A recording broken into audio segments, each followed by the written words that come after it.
Hey guys, it's Mark Rodriguez and you're watching Out on DVD, the show where we talk about the latest movies recently released on DVD. Now today we're going to talk about the Flashpoint paradox, which is based on the DC comic storyline Flashpoint that started out the whole New 52 thing. So, let's check that out. First, let's start with the story. Now, the main story is about the Flash, who has a lifelong regret about not being there fast enough to save his mother from being killed back then when he was a little kid. And it's something that he always feels sorry for, always something that he keeps repeating himself in his head, that guilt of not being able to do something or anything that would have prevented his mother from being killed back then. Well, one day he wakes up and the world's all different. Like the world, everything is changed around. Lots of heroes are either not known or never even existed. He himself does not have the powers of the Flash anymore. And now there's a big war going on between Aquaman and his Atlantean forces and Wonder Woman and the Amazons. And they're going to threaten to basically destroy the world with their epic conflict. So it's up to the Flash to find Batman and Cyborg to try to help him out to somehow get his Flash powers back. And also try to change things back the way they were again before the world blows up. And not only that, but the longer he stays in this weird new continuity, his memories from the past, how it used to be, are getting replaced by memories of this new world. So he has a real time limit to stop this.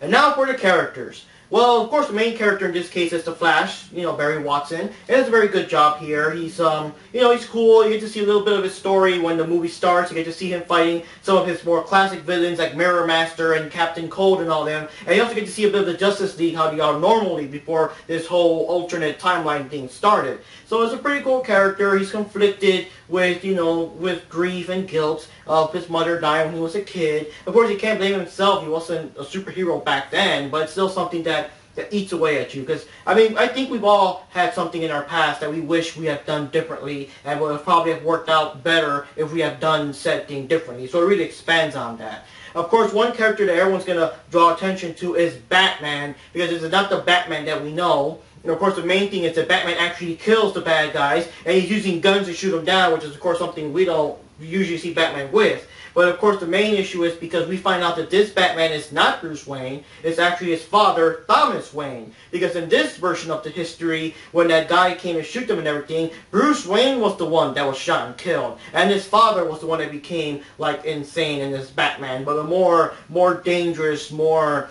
just more brutal of a vigilante.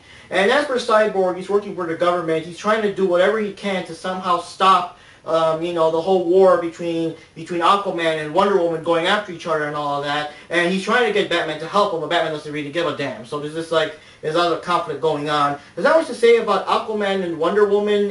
I can't spoil too much of the movie, but yes, they're at war with each other. They hate each other like hell. They're willing to kill each other and fight to the death and all of that. So there's a lot of that. And of course, throughout the movie, we're going to see all kinds of DC characters left and right. But I think the main characters that got the most stronger development here are, of course, the Flash, Batman, and possibly Cyborg. Now, what did I think of the movie? I think the movie was real awesome. I was not really, that big of a fan of the Flash. I don't hate him or anything, but I wouldn't actually, buy a Flash comic, but I don't mind when he guest stars, of course, in Justice League, or he might cameo in the Batman comic or something like that, So it was pretty cool. I don't know that much about him. I do know a bit like the experiment that caused him to become the Flash, and I know about Captain Cold and Mirror Master and Reverse Flash, little basic things like that, but I don't know much about his main story and his supporting cast. But I think the movie did a good job of introducing that, of getting us to know him and everything for the movie for a little it is. And of course, Batman was just awesome seeing this darker version, like his father doing that and how he acts. But I also like how this is basically like a whole bunch of eye candy. We got a whole bunch of DC characters just thrown around and changed around in all these different positions. You get to see Deathstroke kick ass. For fans of the new of Young Justice, you get to see that version of Aqualad come out, fighting and everything. We get to see, of course, the Black Manta there. And, we get to see all these little differences. Of course, we know that this kid turns into Shazam by saying Shazam. In this version, there's 5 or 6 different kids. They all say Shazam. They all turn into him. So that's interesting how they do that. And just all these things. And, of course, the movie that's surprising is they really didn't cut back on the violence. Wow, there were people getting shot and killed, and some of it was kind of like off-screen deaths or whatever, but some of them were really graphically shown, and people getting stabbed and getting shot through the head, and characters that you never thought of getting killed and stuff. And of course, like, we see that Wonder Woman even hangs Steve Trevor by the neck with her rope until it snaps and stuff, which is something that, of course, as most Wonder Woman fans know, in the normal continuity there, like in Love and everything, it's something you would never see her do to him, you know. It's just so much things, you know. And then like even rip apart Cyborg and you see his beating heart. I never even knew I thought it was just like basically his head and his brain. I didn't know he still had a beating heart after all that mechanical stuff. But still, it's just so much stuff that's just wow. I know people might complain about it, but I just find it mind-blowing. And of course, because you know how it is, this is like an alternate history. It could be changed, it could be prevented. So I mean, they can go all out because I mean, even if so-and-so dies, he'll come back. He or she will come back when everything gets restored. But it was just awesome. It was just like one hell of a big DC Universe explosion. It was just real cool the way they did. I really love this movie. Now, will you like this movie? I think you're going to like it, guys. If you're a real big fan of DC Comics and all this stuff, I mean, you're going to love this movie. I mean, maybe you guys might think it's just about the Flash, maybe you're not a Flash fan or something, but this movie is just awesome all around. You get all these characters. You got Wonder Woman and Aquaman. You see like this dark version of Batman. You see like Aquaman fighting alongside the Black Manta and Aqualad fighting against Deathstroke. And you see Shazam is there. And I mean, you even see the Grifter there. I never thought I would see someone like him in animated form. You see all these characters all over the place, and Captain Atom and all these people, like all these characters all over the place, because it is basically like this worldwide threat that threatens to destroy the world. So this is pretty awesome. This is awesome. You just gotta check it out. And of course, if you're fans of the original series Flashpoint from the comics, you might like it too. I'm not sure how much differences or things were changed here and there and stuff like that. I do have one weird nitpick though, but it's a little spoilery. I just want to say that.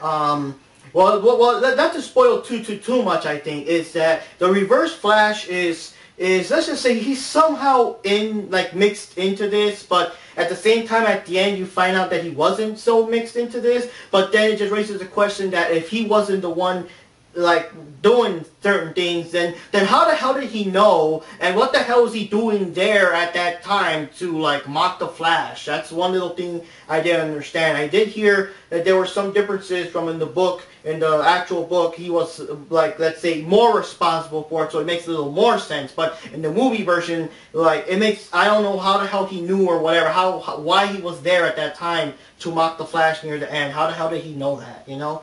And another thing I was going to say, I guess the people that won't like this movie would be parents and, you know, little kids, because the movie is very violent, lots of blood, lots of people getting impaled, lots of people getting, like, someone gets shot through the head, you know, stuff like that.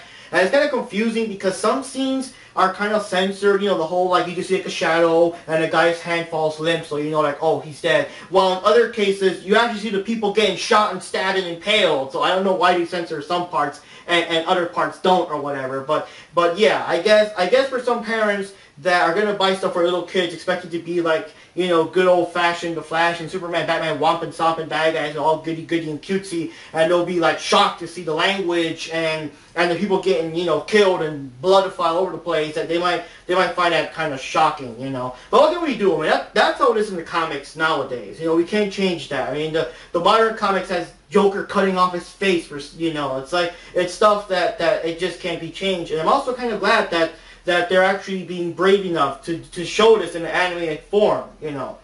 But, yeah, it's a pretty good movie. I'm sure you guys will like it. If you're any kind of DC Comics fan, you guys will love it. Like I said, people that may not like it are people that probably don't want to see that intense amount of violence in animated film for their kids to be exposed to. And for another thing before I wrap this episode, this actually kind of, sort of, not really, but follows up, because the next movie is going to come out based on the Justice League. It will be called Justice League War, and it's actually based on the first 6 books of the New 52 Justice League. And I gotta say, I'm going to be surprised how they're going to do it, because if you read the comic book, it's basically just, you know, Batman and Green Lantern meet the other Justice League people. Oh, there's Darkseid. Oh, let's stop them. That's it. It wasn't really that much of a deep plot, because they relied mostly on the heroes knowing that each other existed. So I want to see how they expand that. And I also found out recently that for whatever reason they were going to replace Aquaman with Shazam in the movie. I got no idea why. I can't really say Aquaman really did anything that spectacular or that story changing in that particular story, but I guess it will be very different with Shazam there, which is weird because he's basically Magic Superman. So we'll have two Supermen flying. I don't know how they're gonna do it, but anyways, for this movie, it's a good movie. It's worth checking out. Have a look. I recommend you at least rent it. If you're any kind of DC comic book fan at all, you owe it to yourself to watch this movie and see what you think about it. Anyways, guys, this is Mark Rodriguez out on DVD, and I'll be seeing you on DVD.